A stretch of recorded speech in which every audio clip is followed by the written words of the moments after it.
Nuclear Energy Mission for Vikasit Bharat.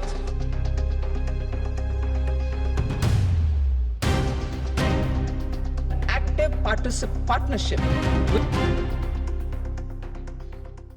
शनिवार को वित्त मंत्री निर्मला सीतारमण ने संसद में आम बजट पेश किया।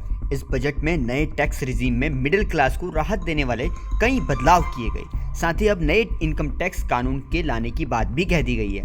आज की वीडियो में हम आपको बताएंगे कि अभी जो इनकम टैक्स कानून 1961 है, उसकी जगह नया कानून लाने से क्या बदल जाएगा, देश की जनता पर कैसे इसका प्रभाव पड़ेगा, क्या नया इनकम टैक्स एक्ट बेहद आसान होने वाला है।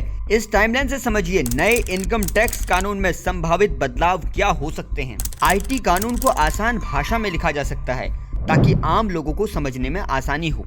अनावश्यक और जो चलन में नहीं है ऐसे प्रावधानों को हटाने की संभावना है। कई ऐसे कर विवादों को कम किया जा सकता है।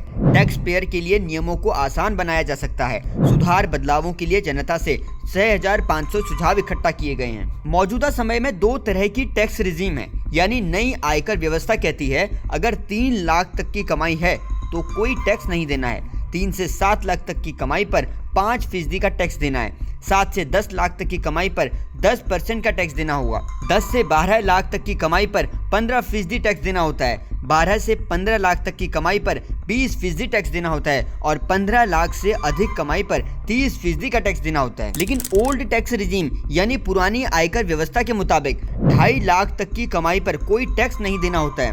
2.5 से 5 लाख तक की कमाई पर 5% का टैक्स देना होता है। 5 से 10 लाख तक की कमाई पर 20% टैक्स देना होता है। 10 लाख से अधिक की कमाई पर 30% का टैक्स देने का नियम है। यानी फिलहाल ओल्ड टैक्स रिजीम के तहत 10 लाख तक से ज्यादा की कमाई पर 30% टैक्स देने की व्यवस्था है, जबकि न्यू टैक्स रिजीम में 15 लाख से ज्यादा की इनकम पर 30% टैक्स देना होता है। लेकिन अब संभव है कि सरकार नए बिल को लाकर ओल्ड टैक्स रिजीम को खत्म कर सकती है। हमारे देश में अब तक करीब 65% से ज्यादा टैक्स देने वाले लोग नई टैक्स व्यवस्था को अपना चुके हैं, यानी हर 3 में से 2 लोग नई टैक्स व्यवस्था के तहत टैक्स को देते हैं। अब एक नजर ये भी देखते हैं कि पिछले सालों में कितनी कमाई तक टैक्स फ्री होता आया है। 2014 में 2.5 लाख तक की कमाई पर टैक्स फ्री होता था। 2019 में 5 लाख तक की कमाई पर टैक्स फ्री होता था।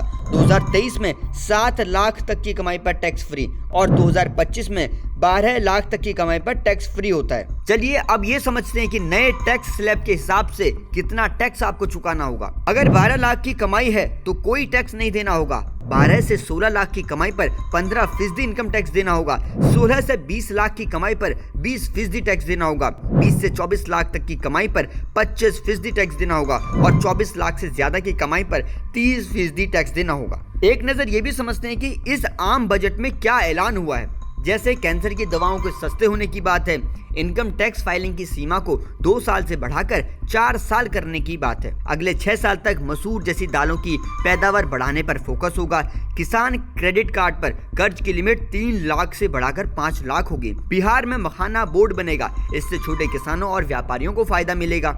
एमएसएमई के लिए लोन गारंटी कवर 5 करोड़ से बढ़ाकर 10 करोड़ और 1.5 लाख करोड़ तक का कर्ज मिलेगा। इस बजट पर आप क्या कहते हैं, आप क्या समझते हैं, कमेंट बॉक्स में लिखिएगा। और कठिन मुद्दों को आसान भाषा में समझने के लिए देखते रहिए जनसत्ता मुद्दा समझेगा ये कार्यक्रम।